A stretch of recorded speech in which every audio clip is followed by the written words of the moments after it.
Hello, everyone. Welcome back to season 9 of Vulnerability Time. It's so great to be here for another season. Folks, remember to share the podcast, subscribe, follow the podcast. You never know whose life you're going to heal or change by just simply sharing the podcast. We're all in this together. We're all worthy and deserving of healing and deserving of love. So love someone today, including yourself, even if it's hard, even if you don't feel like it. Also, if you want some more healing, go and check out my books on Amazon. One's an interactive journal notebook, and you can interact with it. It's very self-awareness and to learn yourself and others if you want to learn more about yourself. The other one's a really neat poetry book that I wrote some years back. So all that can be found in the episode description below. And with that being said, this is another episode of Vulnerability Time. I am your host and published author, Josias Abriel. Lovely, thank you. Alrighty. So today folks will be talking about insight to overcoming pain and trauma. And making sense of, the challenges, mistreatment, and, the anxious emotions. And with us today to talk about this, we have Nadine. Welcome to the Vulnerability Time podcast. Thank you very much, Josias. It's a pleasure to be here. It's a pleasure to have you, my fellow autistic individual. We are both autistic folks, and it's a beautiful thing. Beautiful. We're embracing it. Exactly. But before we get into our topics, Nadine, tell us a little bit about you, anything that you do, credentials, work that you do, any websites that you have, what hobbies, things like that. Let us get to know you. Oh, okay. Well, that's putting me on the spot, isn't it? Okay, so I'm a mother of 4 daughters. They're all grown up now, so that was a bit of a life challenge starting off quite young with those girls, but they're lovely, and it's been nice to sort of watch them grow up. I'm a radiographer by trade, so that's sort of taking X-rays, doing CT, things like that. And I've basically just retired from academic life. So I was teaching into medical radiations for the last 12 years at the University of South Australia. So that concluded at the end of June. So I'm living the life now, basically writing to my heart's content or not, and sort of doing a bit of travel. So I've just turned 60, so I've sort of reached that point where I think my time's my own now, which is really lovely. Yeah. I also like doing sort of arty crafty things. So I'm actually doing a degree at art school at the moment. Oh, nice. That's more just sort of to help me balance my work life. Yes. So I'm sort of tossing up between arty things and writing, basically. Yes. Yeah. I love that.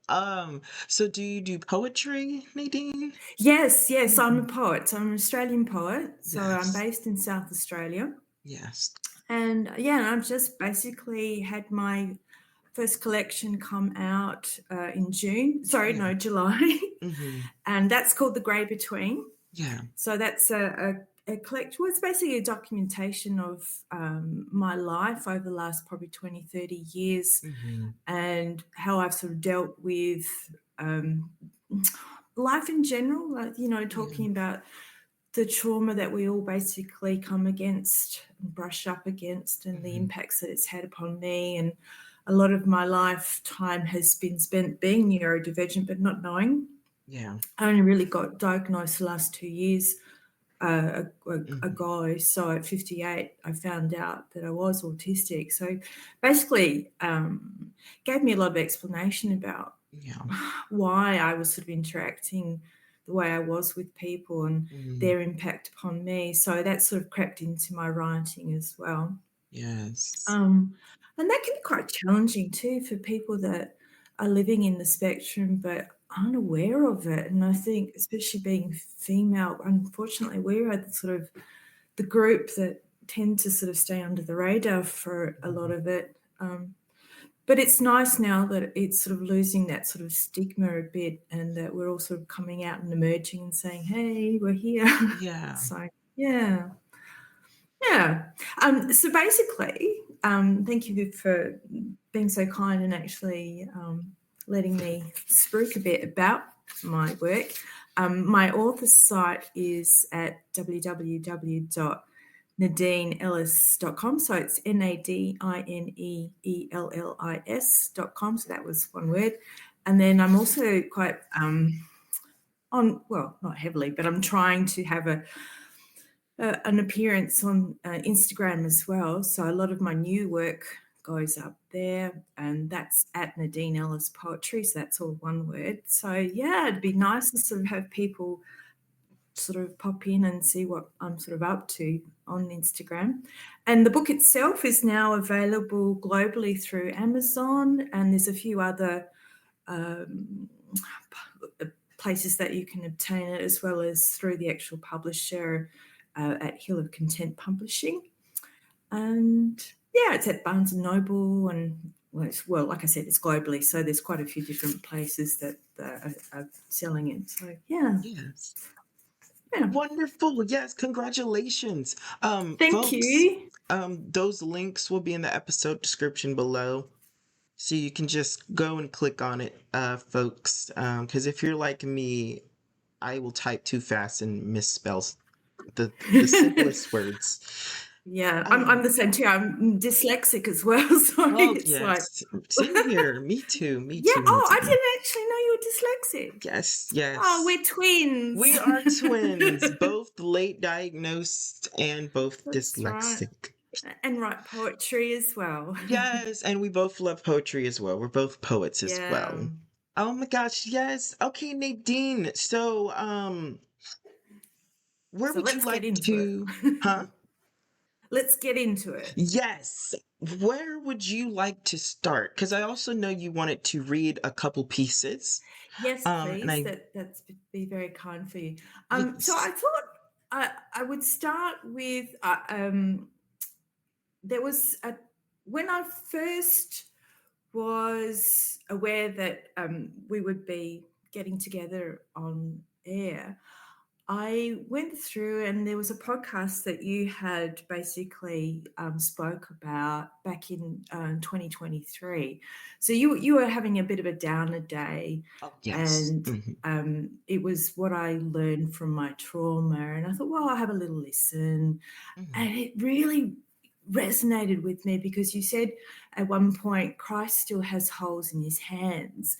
And you were talking about how you can forgive someone. That doesn't mean that the damage hasn't been done. And just because we're still living our damage doesn't mean that we haven't forgiven someone. And I thought, oh, that quote was just amazing. It really resonated with me. So I thought this was something that we could then talk about for myself, and as a direct reflection of my father's physical and emotional inflictions upon myself as a child and a young person, and through to how I chose to deal with my father as an adult daughter, and then caring for him later in his life and his last weeks of life. Exactly. So yeah. So if that's okay, I'll sort of use that sort of as the theme. Let's do that. Anyway, so my father, just for some background, he was quite an intelligent man. He spoke 5 languages, being Russian, Ukrainian, Polish, French, English. So you can imagine, the brain set's there. But he was very strict, and he was easily tempered. And one time he was so annoyed at the cat, he kicked it through the screen door. So he was just fly off the handle for small things. Anyway, he didn't tolerate noise from us children in general. And so we always had to be really quiet, and I always felt like I was sort of tiptoeing around eggshells at home, so to speak. So, I'd often be punished for things that my brother actually did, but I got blamed for. Mhm. So, that was a lot of being thrashed by my father on many occasions as a little girl. And, yeah, so it was very much a don't speak until you're spoken to household. Mhm. So my early memories are of my father consistently telling me that he couldn't wait till I was old enough to leave home, and swearing at me in foreign languages and being told to my face that, yeah, I basically gave him the shits, sorry about the language. Um, and eventually progressing to me leaving home when I was 17. Mhm. So at the time, I didn't have the emotional maturity to understand that his actions weren't because he didn't care for me, but simply due to the fact he didn't possess the skill set to be a functioning parent, and nurture me in the way that I needed. And I think to later in my life, being diagnosed with autism, so I think that also impacted a lot upon my childhood unknowingly, and therefore also probably added a lot to the frustrations of my father with dealing with me in regards to how he was mistreating me. And so eventually I left home and basically couldn't get far enough. So I was living in Australia at the time, and I ended up traveling and living overseas in Japan for quite a few years in my early 20s just to get some distance. Sort of like running away, but not really. But I think when you sort of look back at it, it is.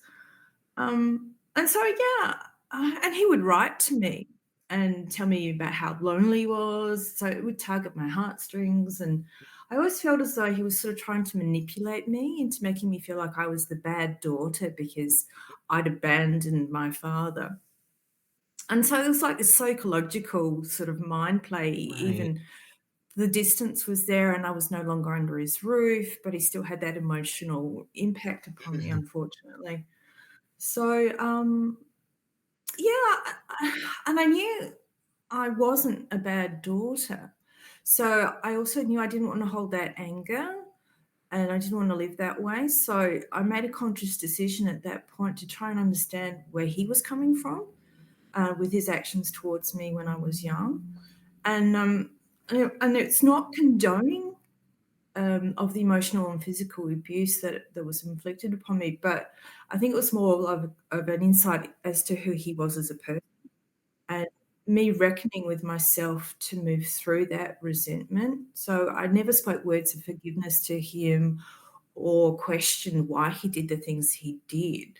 And I didn't feel a need for that type of confrontation because for me, just historically doesn't work. Right. Right. Um, so I knew it wasn't going to be productive, and it was just a process that I used to write through with my poetry. So I would be sort of writing my feelings out or my thoughts or reflections, and it sort of gave me that ability to sort of process what was going on Yes. and sort of give me that bit of objective distance that I needed to sort of see how things were playing out.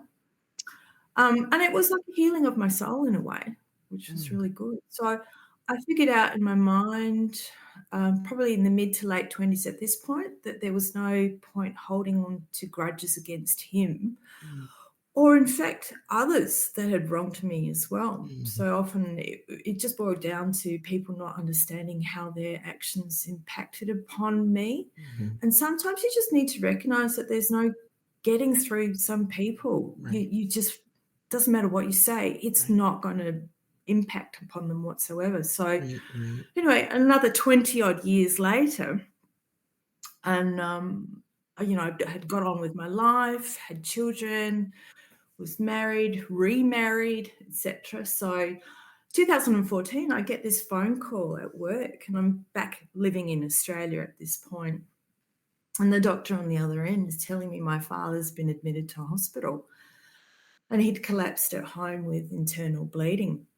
So they discovered while he was in hospital that he had stomach cancer and he'd had about 4 days left to live. So it was like, whoa, this sudden sort of, yeah, 4 days left. Right. Right. So it was very sudden, and thankfully, I have a really supportive husband. So he was in agreement that we should take him home, and we looked after him, of which I basically managed to get another 6 weeks of life out of him before he died. Mhm.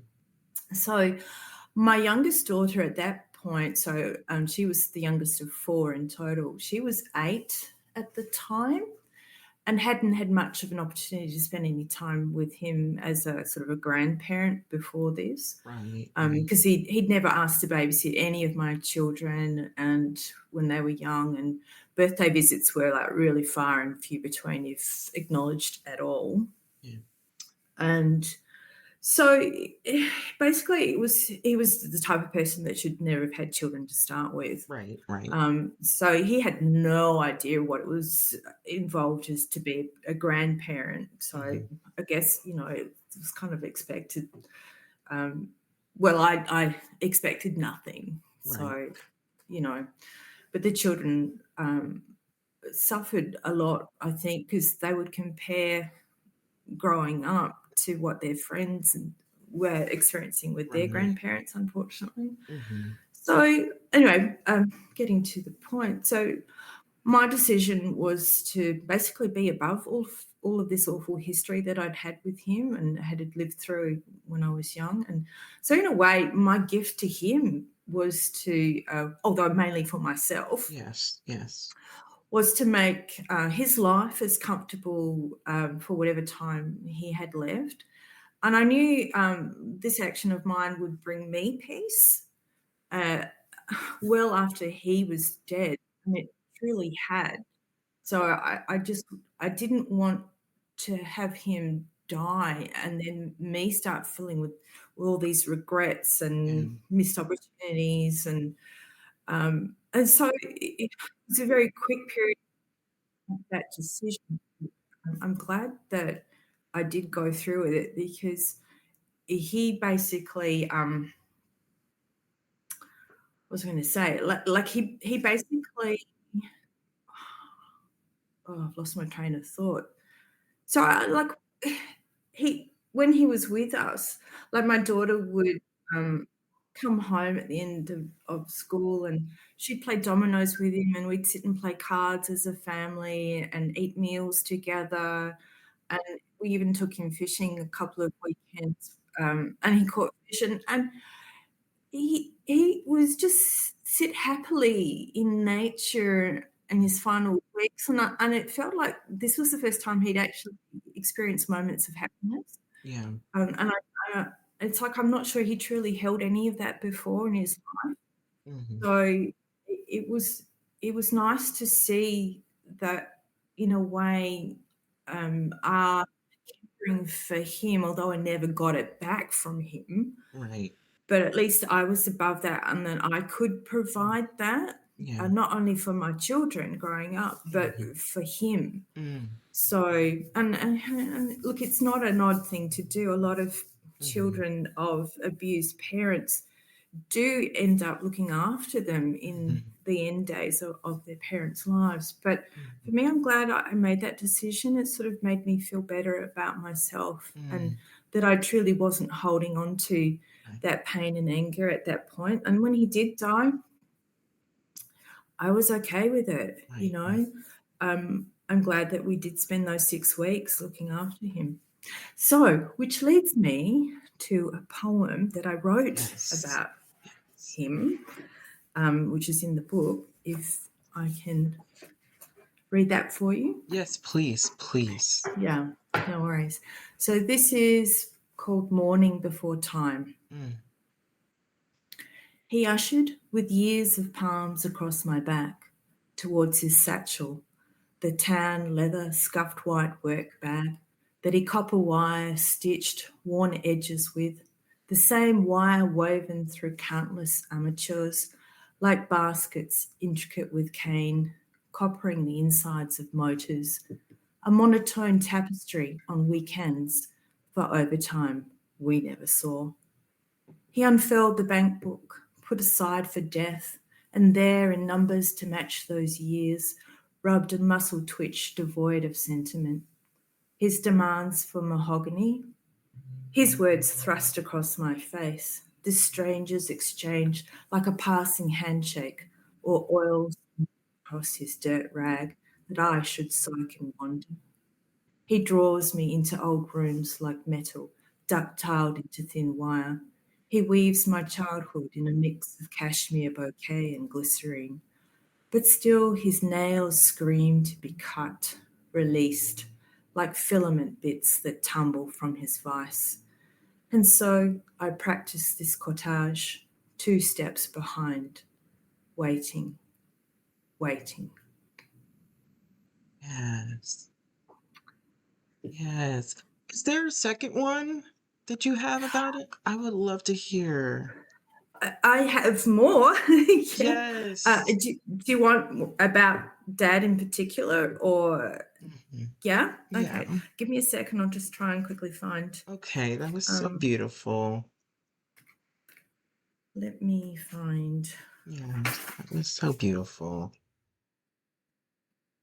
Okay, here's another one about my father. This is called Family Trees. Mm, Valencia's tree, planted in the May earth, the year her mother bore her branch with a husband who knew alkalinity of soils and castings, not childbirth.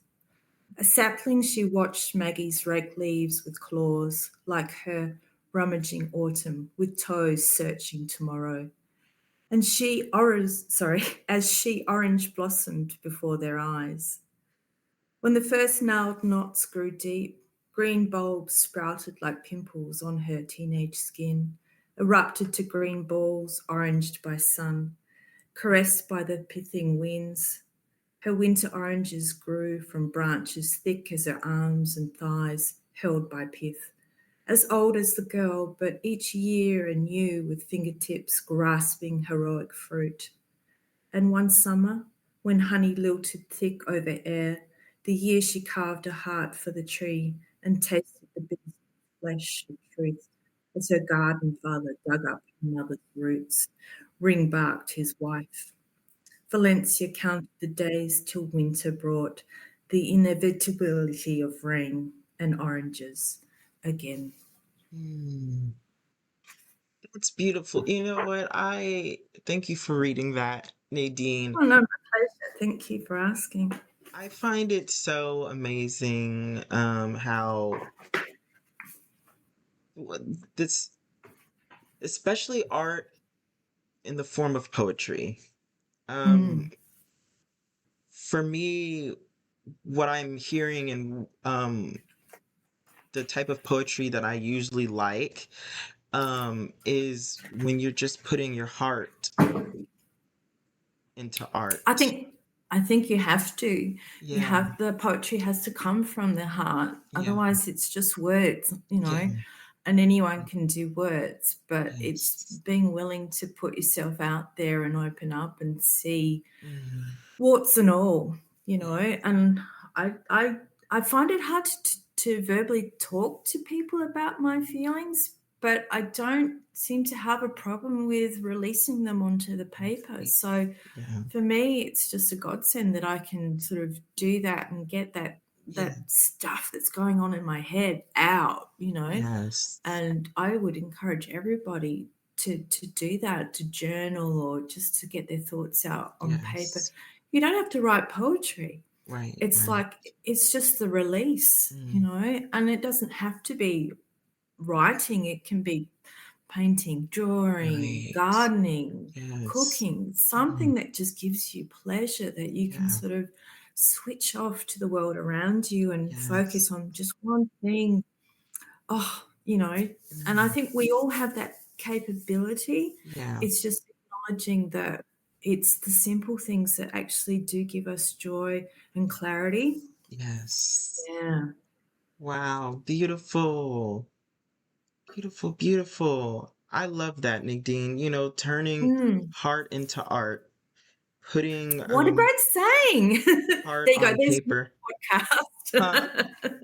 Sorry, say that again. Turning heart I said that's your next podcast, turning art in no, what did you say? Yeah, turning art Turning into heart. turning Let's heart go. into art. I'll Yeah. just make that the title of our podcast.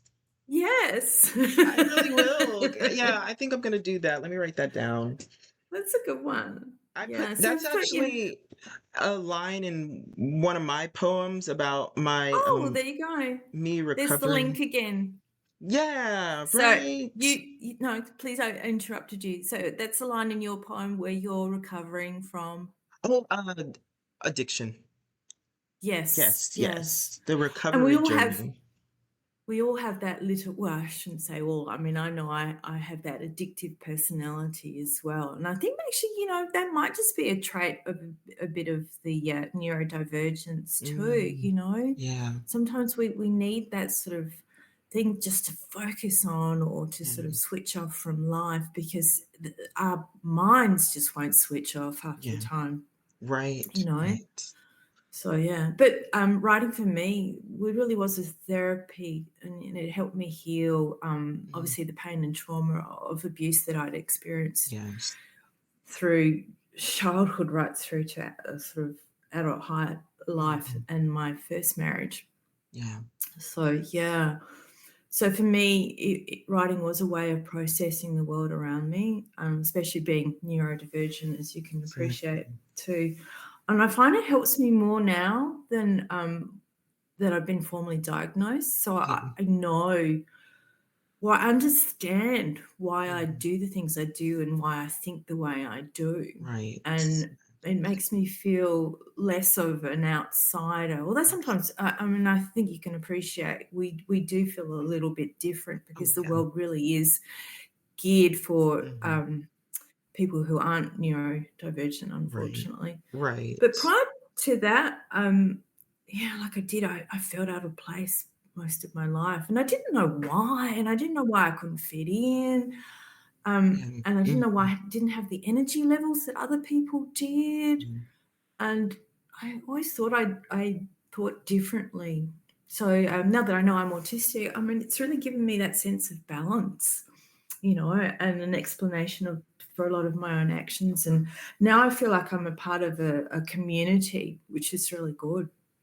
And it's lovely to meet fellow people like yourself, Josias, and like to realize that we we are different, but there's so many of us, and so we can band together and support each other, which is just lovely. mm, So, getting back to writing, so poetry for me kept me sane. mm, It sort of enabled me to work through the angst that I was feeling, provided an avenue for my mental health, you know, and a means to process other people's actions, and especially when pain and trauma was involved.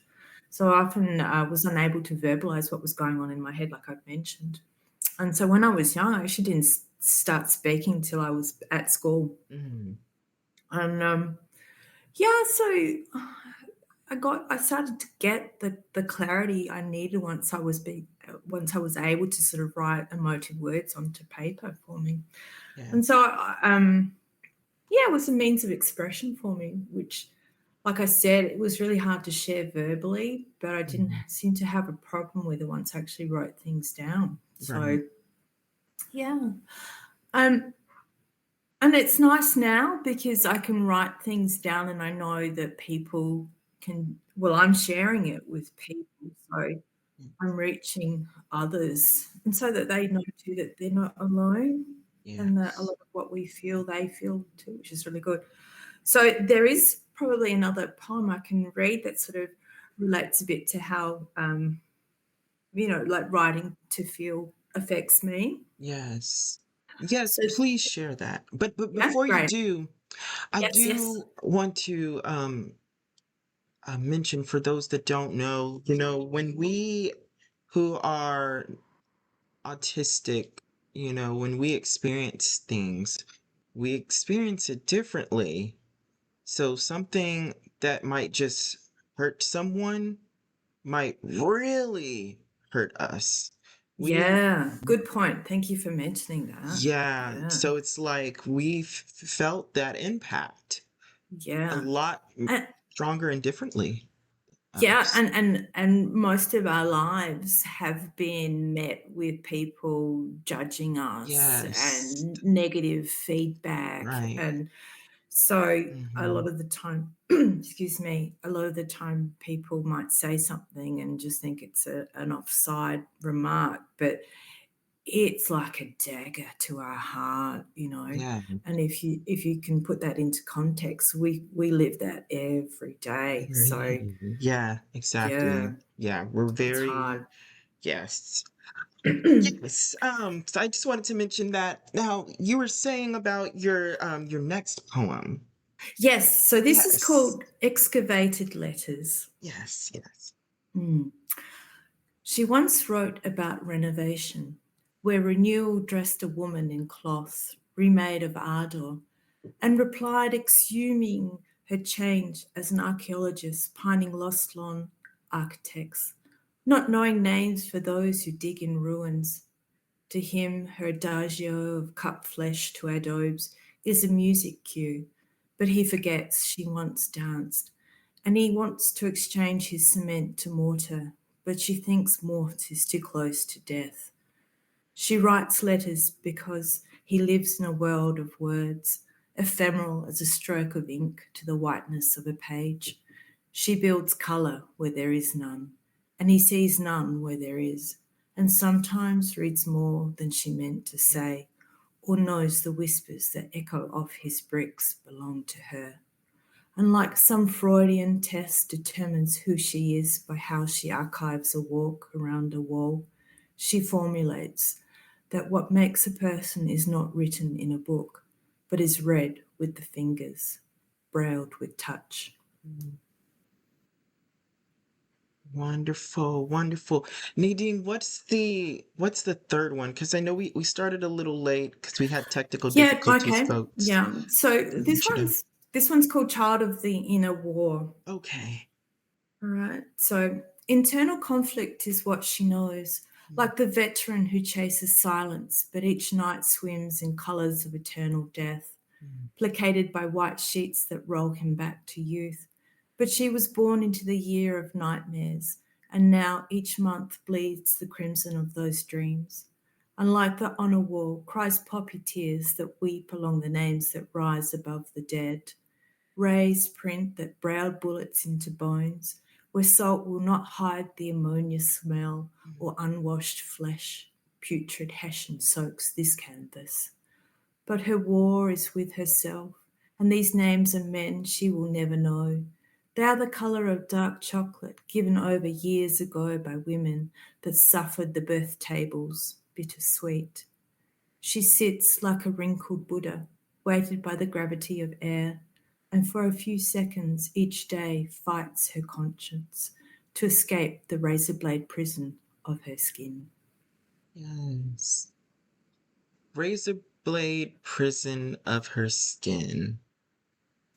Mm. Does that mean does that mean like journey like story from self-harm or which is Well, what's cool about poetry is like you can get so many he, things yeah. like Look, I out of think it. that the Mm, real sort of beauty of poetry is that the person who's reading the poem, mhm. not the writer, but the person who's reading the poem, brings their own life experiences to the reading, Yeah. and that's the moment it either resonates with the person or it doesn't. And I think, not everything is gonna click, but if you have had sort of life experiences that have impacted upon you, you're more likely to resonate with work. So I'm always a bit dubious about sort of explaining what I'm writing because, like I said, I write for myself Right. initially.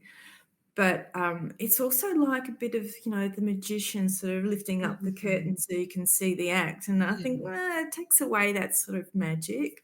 So, I would say to you, just say it's whatever you feel is speaking to you, then that's what it is. Yeah. Oh, that's Yeah. wonderful. Yes, I completely agree. I noticed that about poetry. I completely agree. It's like once I wrote it out, I'm just like it could mean something different to someone and maybe Yeah. it's supposed to. So Yeah, that's what's that's right. beautiful And like you it's like said. Yeah, it's it's beautiful. it's what you as the writer were feeling at that moment, Yeah. and whether it's this or it's that. It's beside the point. It's like it's Yeah. something that needed to come out from the heart or from the soul. It's there on paper, it's left the body, and it's out there in the ether, and the reader will do what they want with it. Yes. Oh, that's so Yeah. beautiful. I love that. Um, Nadine, I know we're running out of time, All good. It's all good. but I want to say thank you so much. This is Oh, such no, my a pleasure. beautiful, I had such a beautiful time, Nadine. I really Thank did. you. Folks, remember to check out Nadine's work in the episode description below. It'll be in the episode description below. So Nadine, I'm sure on the pod profile that I'll be able to get your website from there. Yeah. But if there's any other websites that aren't on there that you want to send it to me um as It's all soon good. as The ones that I mentioned are they're like the on My there. Author site and the Instagram, so Okay, that'd be excellent. Thank you. good, because I'm gonna release this episode tonight. Oh, wow. It was so beautiful. I want it Oh, out you're there. so I sweet. want it out there now. Yeah. So we're releasing I'm gonna release this episode tonight and I'll shoot which will probably be in the daytime for you, Yes. right? Yeah. What's it Nadine. well, what time are you now, Jose? So I'm at 5:52 p.m. Oh, okay. You're So ending your day. yes, so we're in the evening time. Nadine's in the morning time, folks. Remember, Nadine's Yes. in Australia. How cool! And also the fact that, and I'm gonna end the episode because Nadine got to get some sleep because it's very early. But it's winter, right? In Australia, it's Yes, winter, but it's yes. so hot here in Texas. Oh, how glorious. I must say the sun has risen and I can see blue sky through the window, Oh, so good. it's gonna be a great day. Yes, it's gonna be a great day. I just think that's so cool Yeah. because, like, yeah, like it's summer for me, and I love the heat. Don't get me wrong, I love the heat, Mm, but it's summer for me. But I just blew my mind. Just not, I know like different places, have like mm. experienced certain times differently, but I Do you just, know what? yeah, Sorry to go for it. interrupt, Yeah. but for you, for me, Mhm. it's yesterday for you, so I'm in tomorrow. You're ahead. Yeah, that'll blow your mind. Ah, So, yeah, we're the next morning. So, it's kind of wow. like the future past sort of conversation. Yeah. That'll do your head in, won't How it? cool. You're in the future. Time Yes, travel. You're yeah, in the future. So when yeah. it was 2024 for me, it was 2025 for you. Yes, how Well into it. exciting. How Yeah. cool, right? I know, Oh it's my just it does my gosh. head in if I think about it. Well, hello from the past, Nadine. Yeah, hello to the future. Yes, yes. Okay, alrighty, folks. So stay tuned for next episode for whatever that will be. Love you, Thank folks. you. Get on out of here. Oh, and remember, folks, you are enough. You are love. Alrighty, just want to throw that out there. Anyone who needs to hear that. You are enough. You are love. Alrighty, bye, folks.